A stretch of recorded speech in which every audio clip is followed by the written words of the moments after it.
Hello friends. तो आज मैं आपको दिखाऊंगा एक नया कॉन्सेप्ट, या पुराना भी बोल सकते हो, कोई बात नहीं। एसआईपी का कंपाउंडिंग रिजल्ट। ठीक है, तो कितने साल में कितना रिटर्न बनते हैं, तो उसके बारे में थोड़ा बात करेंगे। तो लेट्स बिगिन। तो सबसे पहले आपको आना पड़ेगा क्रोम ब्राउज़र में। क्रोम ब्राउज़र में आने के बाद यहाँ पर आप सर्च करिए एसआईपी कैलकुलेटर। ठीक है, तो यहाँ पर एसबीआई का भी है, ग्रो का भी है। ठीक है, तो मान के चलिए मैं ग्रो का यूज़ कर लेता हूँ। तो यहाँ पर आप दोनों तरीके से आप इन्वेस्टमेंट कर सकते हो, जैसे कि एसआईपी और लमसम। ठीक है, तो पहले मैं आपको एसआईपी बता देता हूँ, उसके बाद लमसम।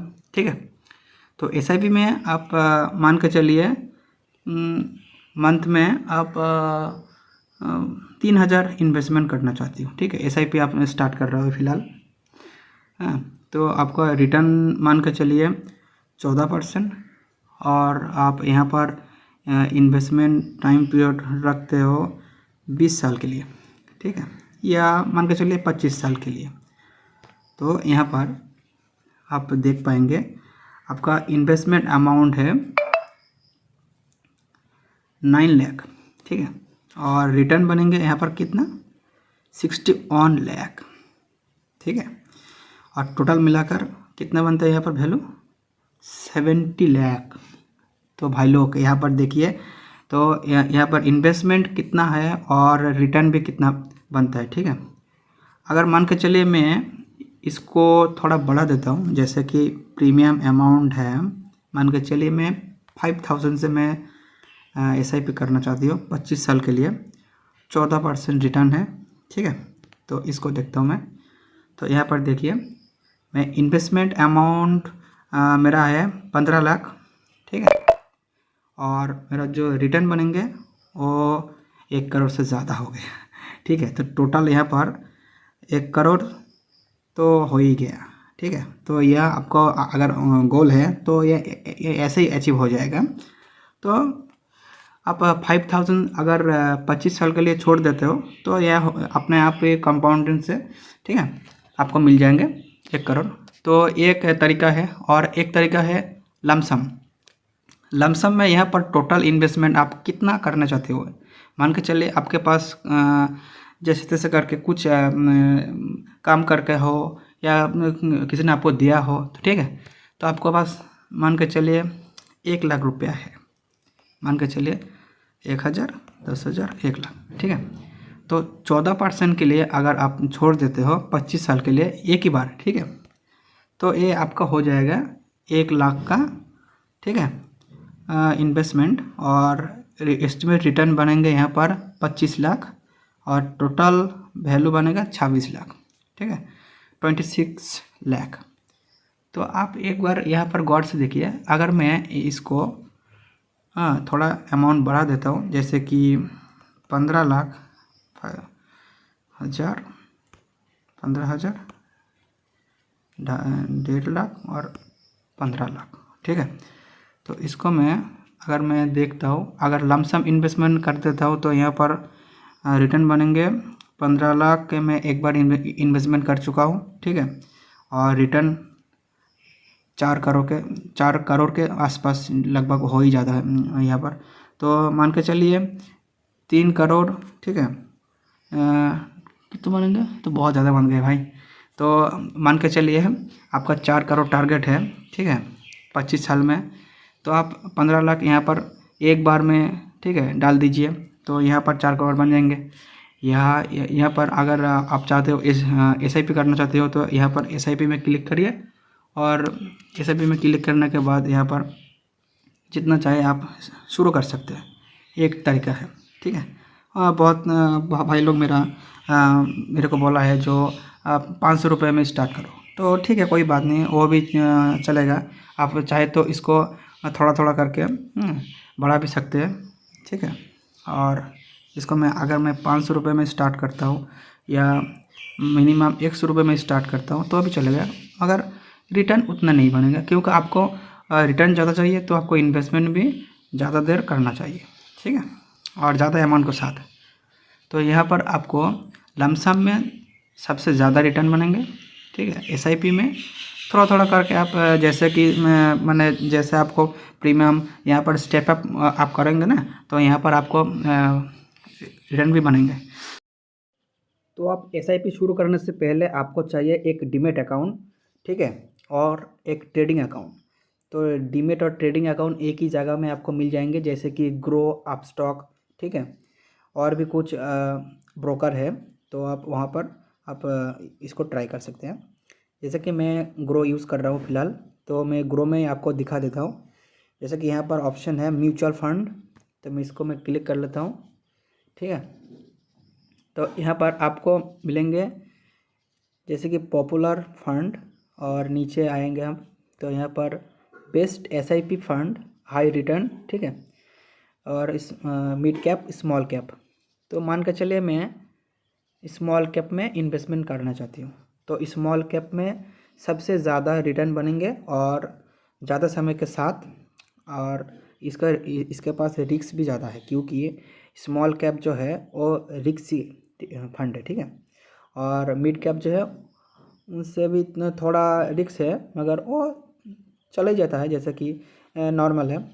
और जो लार्ज कैप है वो थोड़ा कम रिस्क है, तो रिस्क ज़्यादा बनेंगे तो रिस्क और रिटर्न भी ज़्यादा बनेंगे, ठीक है। तो यहाँ पर आपको दिखा देता हूँ स्मॉल कैप में, तो यहाँ पर बहुत ज़्यादा फंड है। तो मैं बंधन में आपको मैं एक बार क्लिक करके दिखा देता हूँ पहले। ये कोई स्टॉक रिकमेंडेशन नहीं है, कोई म्यूचुअल फंड में आपको रिकमेंडेशन नहीं कर रहा हूँ, ठीक है। तो आप मैं अब एक जैसे कि मैं आपको समझाने के लिए मैं आपको एक गाइडेंस दे रहा हूँ, ठीक है। देखिए यहाँ पर रिटर्न कैलकुलेटर, ठीक है, तो आप चाहे तो यहाँ से भी शुरू कर सकते हैं। जैसे कि यहाँ पे आपको एक कैलकुलेटर मिलता है, जैसे कि आपको जितना भी अमाउंट है वो यहाँ पर आप एक बार चेक कर सकते हैं, यहाँ पर जो कितना रिटर्न बनेंगे। अगर 3,000 को मैं 5 साल का मैं छोड़ देता हूँ तो कितना बनेंगे, अगर मैं ऑन टाइम में एक बार इन्वेस्टमेंट कर देता हूँ तो वो भी कितना बनेंगे, ठीक है। मान के चलिए मैं यहाँ पर 1 लाख डाल के छोड़ रहा हूँ, तो यहाँ पर 5 साल के लिए मैं कितना रिटर्न यहाँ पर गेन कर पाऊँगा। तो ठीक है, रिटर्न कैलकुलेटर में हो गया। नीचे है होल्डिंग, तो यहाँ ये जो स्मॉल कैप है, बंधन स्मॉल कैप है, तो ये जो स्मॉल कैप में जितना भी इन्वेस्टमेंट इन लोगों ने किया है, तो ये भी आपको यहाँ पर मिल जाएंगे, ठीक है। अगर आप चाहे तो इसको दोबारा देख लीजिए। उसके बाद रिटर्न एंड रैंकिंग, ठीक है, ये इतना खास नहीं, चलो ठीक है। सिमिलर फंड भी थोड़ा है, जैसे कि निपॉन इंडिया है, ठीक है, ये भी अच्छा है। तो यहाँ पर नीचे आइए, हाँ ये ज़्यादा ज़रूरी चीज़ है, जैसे कि expense ratio, exit load and tax. Expense ratio जैसे कि आप यहाँ पर देख रहे हैं, एक्सपेंस रेशियो 0.58%, ठीक है, इंक्लूड ऑफ जीएसटी। तो ये जो एक्सपेंस रेशियो डायरेक्ट फंड में कम है और रेगुलर फंड में ज़्यादा है। तो डायरेक्ट फंड जो है वो एक्सपेंस रेशियो कम ही लेता है, क्योंकि जो फंड मैनेजर है आपके बिहाफ में जो इन्वेस्टमेंट करता है, ठीक है, वो थोड़ा चार्ज रेगुलर फंड में ले लेता है, और डायरेक्ट फंड है तो नहीं ले, वो कम लेता है, ठीक है, या मिनिमम लेता है। तो यहाँ पर टैक्स जो है ये सभी से यहाँ पर तो 12%, 12.5% तो लग ही जाता है, ठीक है, और स्टैम्प ड्यूटी है तो ठीक है, एग्जिट लोड भी ठीक है।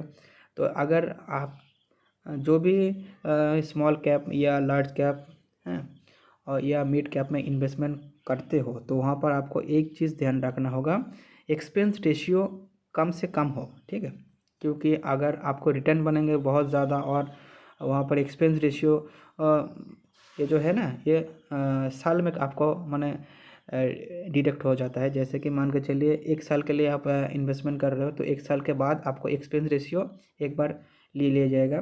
और अगर आप 25 साल के लिए इन्वेस्टमेंट करते हो, तो हर इन्वेस्टमेंट में आपको हर पर ईयर में आपको लेते रहेंगे यहाँ पर, ठीक है। तो इसको आप ध्यान में रखिए। तो उसके बाद भी नीचे भी कुछ है, जैसे कि प्रो एंड कॉन्स, ठीक है, जैसे कि आप इसका एडवांटेज और डिसएडवांटेज क्या क्या है वो आप यहाँ पर देख पाएंगे यहाँ पर। तो इतना ही है। और अगर आपको और भी थोड़ा रिसर्च करना है तो आप चैट जीपीटी है, ठीक है, गूगल जिमिनाई है, तो वहाँ पर आप सर्च कर सकते हो। तो ओवरऑल ये जो मेरे को अच्छा लगा बंधन बैंक का जो स्मॉल कैप है, तो मैं ऑल में क्लिक कर देता हूँ। जैसे कि मान कर चलिए ये फंड शुरू हुआ है 2000, ठीक है, 20 में है। तो यहाँ का नैप है 10 रुपया। तो अभी फ़िलहाल ये चल रहा है 56 रुपये। तो मान के चलिए अगर 2020 में आप 1 लाख रुपया डाल चुके हैं, ठीक है, 1 लाख रुपया, तो 1 लाख का मान के चलिए अभी 5 टाइम हो जाता, ठीक है, ये 6 साल में। तो इसीलिए ये रिस्क भी है और ये इक्विटी फंड भी है, ठीक है। डेट में थोड़ा भी ये अमाउंट डाल ही देता है। जैसे कि मैं आपको एक बार आपको दिखा देता हूँ। जैसे कि आप मान के चलिए यहाँ पर जो इन्होंने जो होल्डिंग है, तो मैं इसको क्लिक कर लेता हूँ। तो यहाँ पर आइए सी ऑल होल्डिंग, ठीक है, या होल्डिंग एनालिसिस। अगर मैं इसको एक बार चार्ट में देख लेता हूँ, इक्विटी, डेट और कैश स्प्लिट। यहाँ पर इक्विटी है 91%, ठीक है, और कैश में है 8%। वो तो चले जाता है, हर कोई स्मॉल कैप में इतना ही हो जाता है, ठीक है। तो यहाँ पर आपको ज़्यादा से ज़्यादा जो डेटा है आपको मिल जाएंगे। तो होल्डिंग एनालिसिस में आपको अगर आना है तो आप यहाँ पर आ सकते हैं, ठीक है। तो मैं स्मॉल कैप छोड़कर अगर मैं दूसरी कोई मिड कैप या कुछ गोल्ड या सिल्वर में अगर इन्वेस्टमेंट करना चाहती हूँ वो मैं आपको एक बार दिखा देता हूँ। जैसे कि मिड कैप में यहाँ पर आइए, जैसे कि ये भी इन्वेस्टमेंट करने के लिए सही है। तो मैं मान कर चलिए मैं आपको समझाने के लिए बोल रहा हूँ। तो इसका एक्सपेंस रेशियो एक बार देख लेता हूँ। तो ये जो है थोड़ा ज़्यादा एक्सपेंस रेशियो है, तो मेरे को अच्छा नहीं लगा। तो ये मैं बैक कर देता हूँ। तो नीचे वाला मैं एक बार चेक कर लेता हूँ। ये तो और भी ज़्यादा है भाई, एक्सपेंस रेशियो 1.2%। तो चलो ठीक है, ये भी मैं स्किप करता हूँ। तो यहाँ पर गोल्ड भी है, तो मैं गोल्ड में एक बार चेक कर लेता हूँ। गोल्ड का है ETF है। तो मैं दूसरी वीडियो में आपको ETF के बारे में एक डिटेल से वीडियो आपको बताऊँगा, ठीक है। तो अभी फ़िलहाल बेस्ट कुछ एग्जांपल मान के चलिए, जैसे कि मोतीलाल ओसवाल जो है मिड कैप, ये भी बढ़िया है, बहुत दिन से चल रहा है अभी फ़िलहाल। मार्केट कैप भी बहुत बढ़िया है। यहाँ पर रिटर्न में एक बार चेक कर लेता हूँ। जैसे कि मंथली में अगर मैं इन्वेस्टमेंट करना चाहती हूँ, जैसे कि 5000 ही मान के चलिए, ठीक है, 5000 हो रहा, 6000 मान के चलिए। तो 10 साल के लिए मैं छोड़ देता हूँ, तो मेरा जो अमाउंट है, इन्वेस्टमेंट अमाउंट है 7 लाख, और यहाँ पर रिटर्न बनेंगे। रिटर्न मान के चलिए एस्टिमेट हो जाएगा। ये सही नहीं है, क्योंकि ये एस्टिमेट इसलिए मैं आपको बता रहा हूँ क्योंकि मार्केट अप डाउन है, इसलिए आपको एवरेज इतना परसेंट मिल ही जाएंगे। जैसे कि 21 लाख मान के चलिए, ठीक है। तो ये भी है, आप चाहे तो यहाँ पर भी इन्वेस्टमेंट कर सकते हैं। और अगर ज़्यादा रिस्क लेना है तो हाई रिटर्न में आ जाइए। हाँ, तो यहाँ पर आपको बेस्ट जो 3 इयर्स में जो रिटर्न बनेंगे, जैसे यहाँ पर UTI सिल्वर ETF, ठीक है, एक्सेस भी है सिल्वर में। तो अगर आप चाहे तो यहाँ पर रिटर्न कम से कम चाहते हो और रिस्क कम चाहते हो तो आप डेट फंड में चले जाइए। जैसे कि डेट फंड आप बहुत ज़्यादा ऐप है, जो मैं आपको नेक्स्ट वीडियो में कुछ दोबारा वीडियो में आपको मैं करके मैं डाल दूँगा, तो वहाँ पर देख लीजिएगा। मान के चलिए मैं यहाँ पर कुछ फंड है, जैसे कि अच्छा लगा मेरे को debt and hybrid fund, grow liquid fund, जैसे कि 7% दे रहा है फ़िलहाल, डेट फंड है। ये डेट फंड मतलब यहाँ पर आपको रिटर्न कम बनेंगे। 1 लाख कर मान के चलिए 7,000 रुपया, 7000। तो ये इतना कम रिटर्न में कोई काम करना नहीं चाहता, क्योंकि आप चाहते हो जो बहुत दिन के साथ में इन्वेस्टमेंट करना चाहती हूँ, जैसे कि 10 साल में अगर मैं वही 6000 में डेट फंड में अगर डाल देता हूँ तो कितना बनेगा आप देख लिए, एक बार देख लीजिए। तो यहाँ पर 10 साल के लिए मैं चॉइस कर लेता हूँ। तो मैं 7 लाख का इन्वेस्टमेंट कर चुका हूँ और यहाँ पर बनेंगे 9 लाख, मान के चलो 10 लाख ही मान लीजिए यहाँ पर। तो यहाँ पर 10 लाख है, जो 7 लाख का इन्वेस्टमेंट है, और वहाँ पर जो मैंने आपको दिखाया है वो 7 लाख का इन्वेस्टमेंट है और 21 लाख का आपका एस्टिमेट रिटर्न बनेंगे वहाँ पर, ठीक है। तो अगर चाहे तो आप जो टाइमिंग है वो टाइमिंग बढ़ा सकते हो, क्योंकि डेट फंड जो है वो आपको सेफ रखता है, क्योंकि मार्केट अप डाउन जैसे भी हो कोई बात नहीं, आपको 7% मिल ही जाएंगे, क्योंकि यहाँ पर रिटर्न ज़्यादा नहीं है। तो इसलिए डेट फंड पहले ज़्यादा चलता था, अभी फ़िलहाल 12% के हिसाब से अगर चले तो इंडेक्स फंड भी सही है, इंडेक्स फंड में भी आप इन्वेस्टमेंट कर सकते हैं, ठीक है। तो इस वीडियो में फ़िलहाल इतना ही है, ठीक है। नेक्स्ट वीडियो में आपको क्या चाहिए मैं कमेंट में देख कर ठीक है एक वीडियो बना दूंगा। अगर चाहते हो कोई नेक्स्ट वीडियो, मान के चले मैं SWP के बारे में ही थोड़ा डिटेल्स में आपको बता दूंगा, ठीक है।